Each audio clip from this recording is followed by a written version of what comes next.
A fantastic crowd inside the Axiata Arena in Kuala Lumpur, Malaysia. As one championship continues to bring sublime martial arts action. Santos in southpaw stance, and just looking enormous. Watch for the flying knees of Sapo. And let's see the overhand right from Abasov.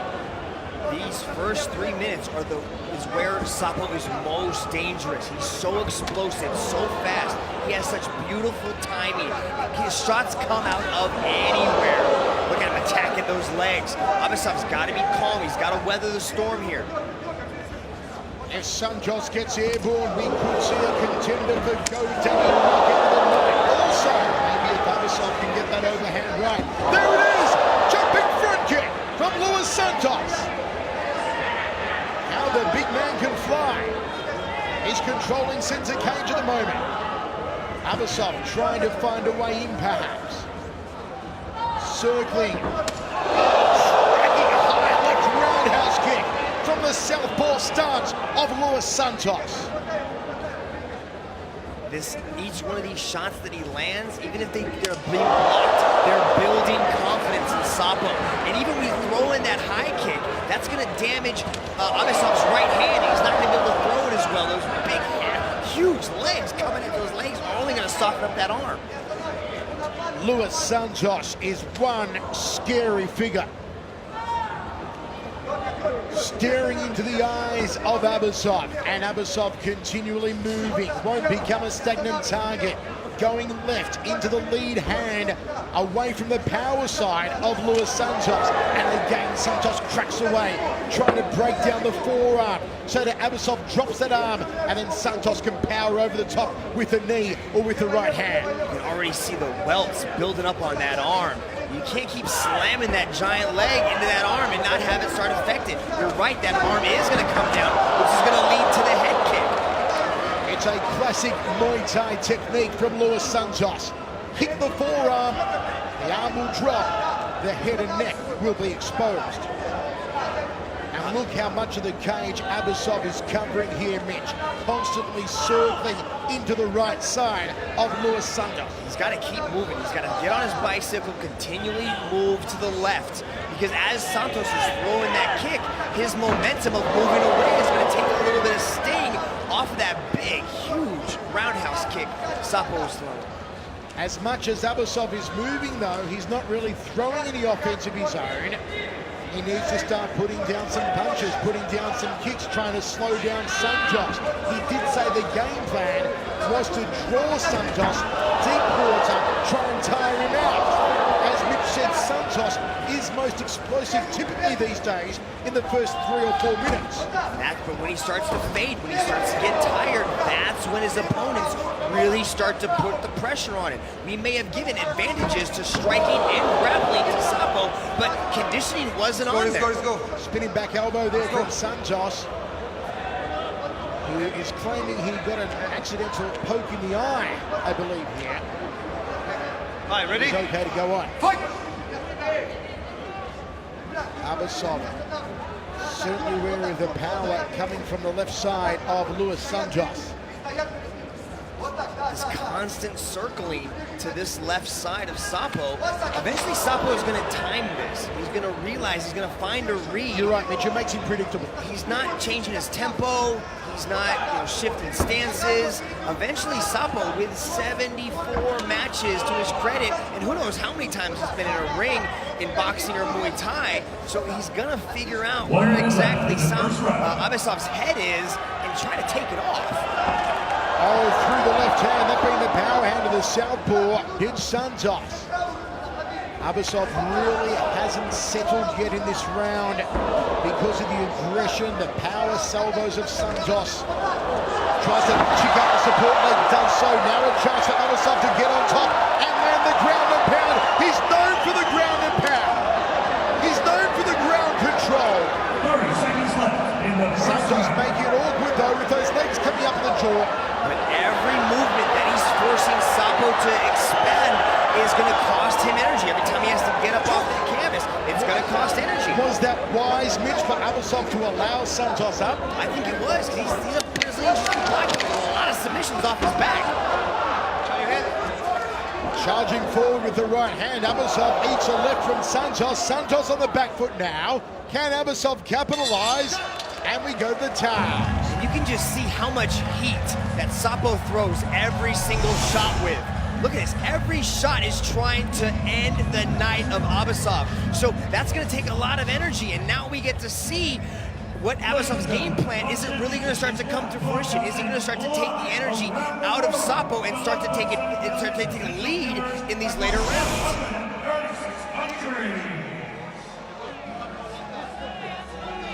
Some ice applied to the back of the neck of Abasov. There's a nose midge that's gone through some wars, huh?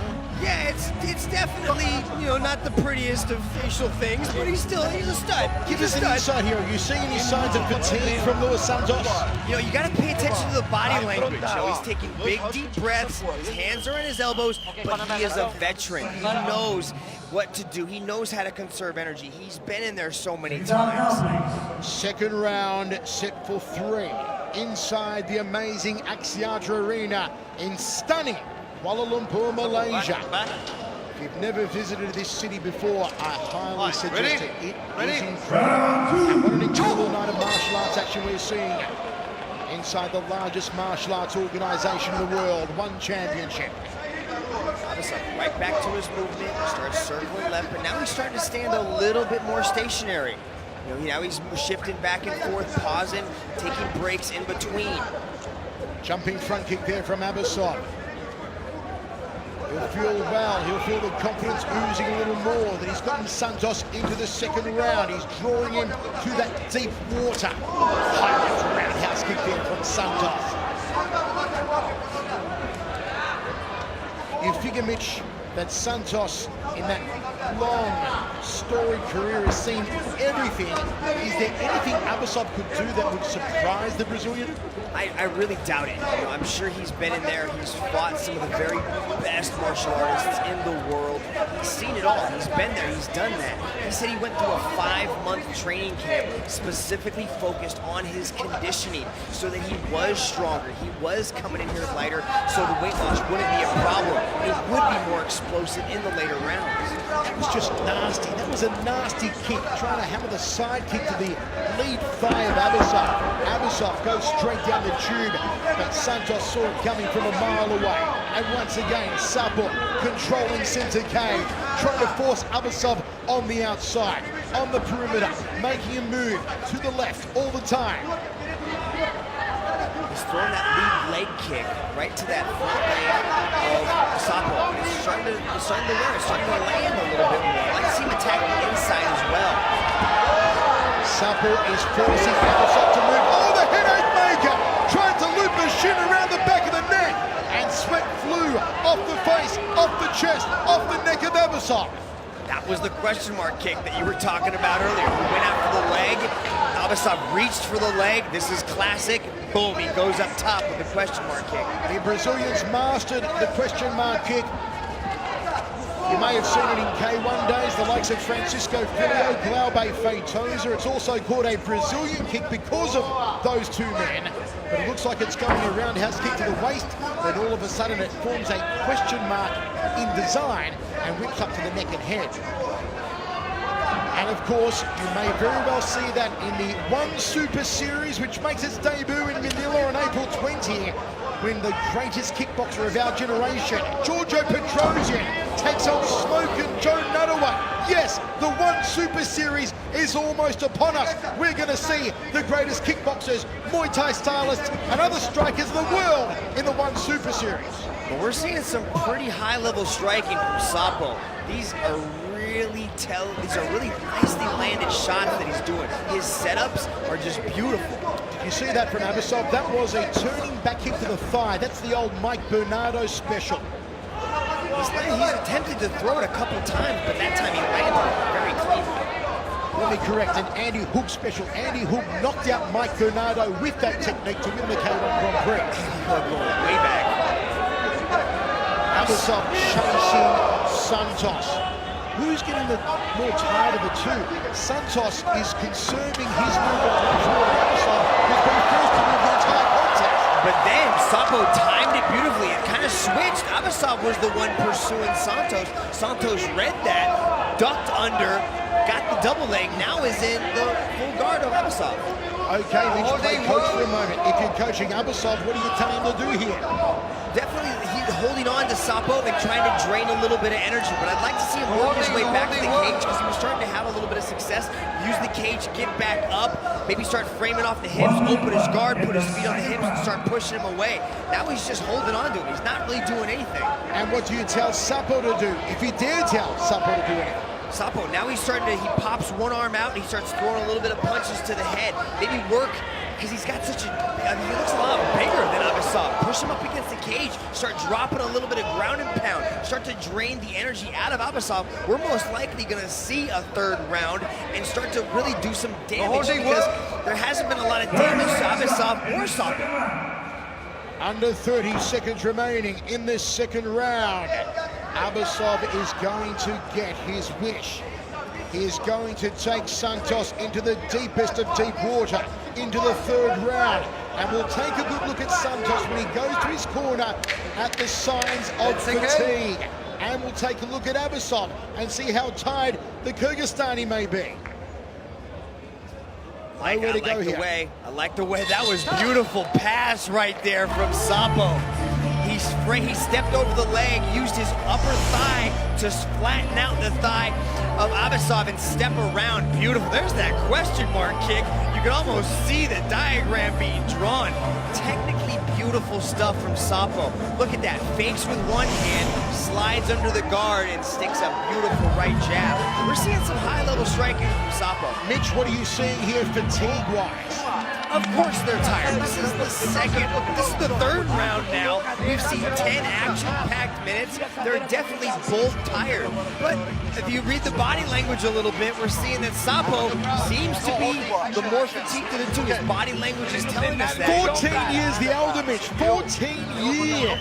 That's true. Age is a difference, but who wants it more? Third and final round of what has been a thrilling contest between Luis Santos and Cameron Abasov inside the mighty Axiata Arena in Kuala Lumpur, Malaysia.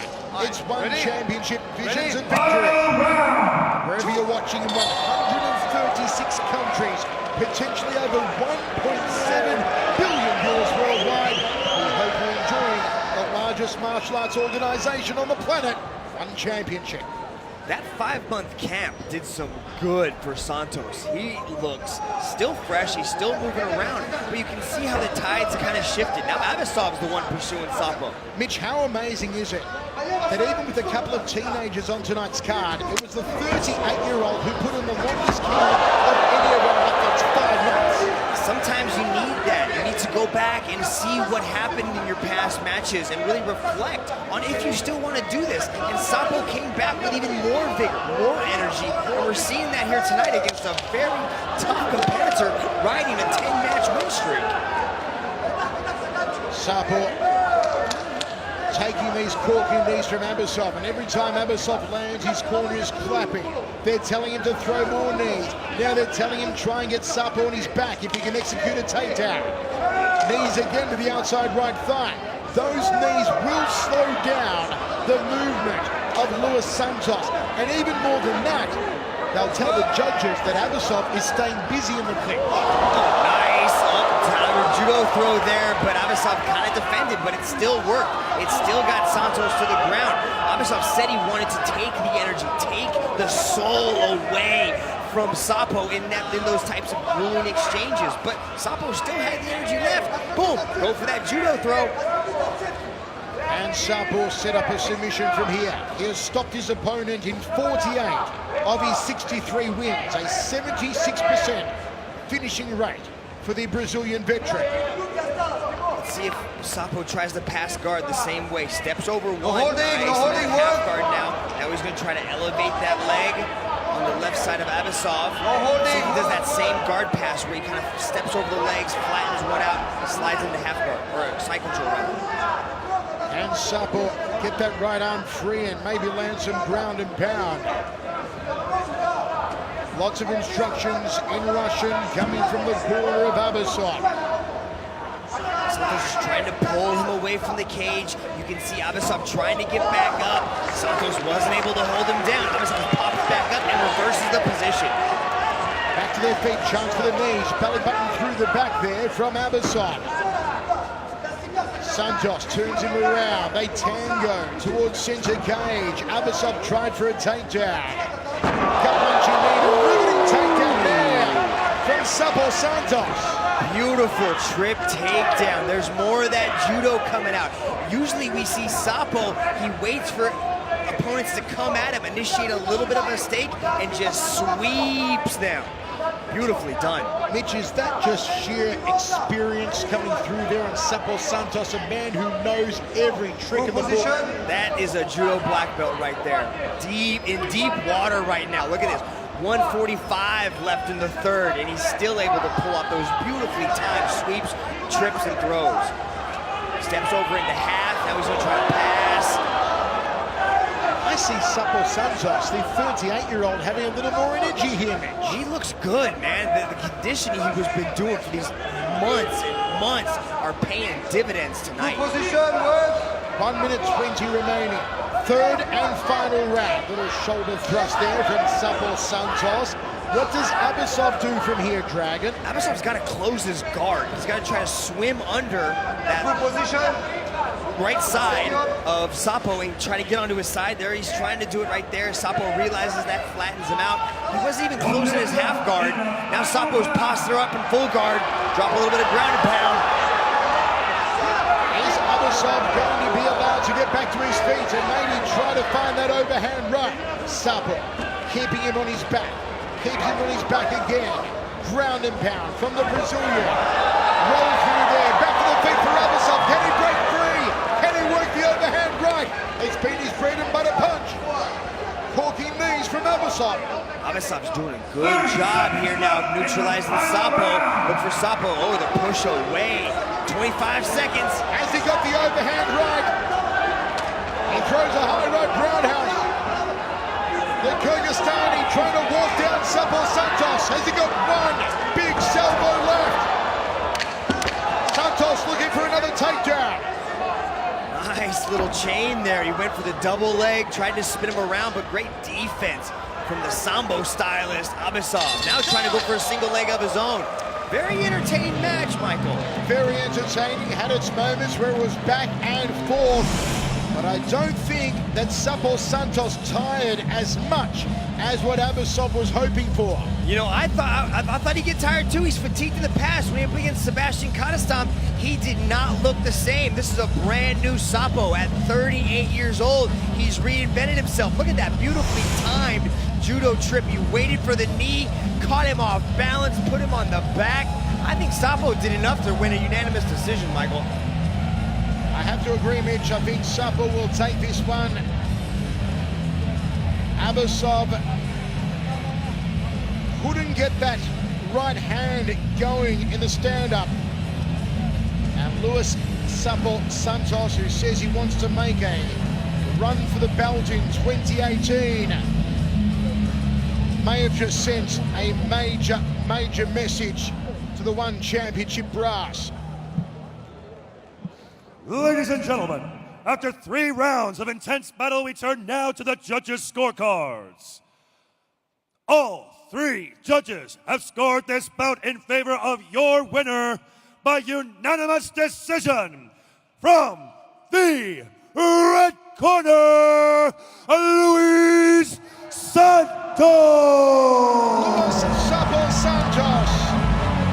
This amazing long career of this legend continues at the very highest level in the martial arts world.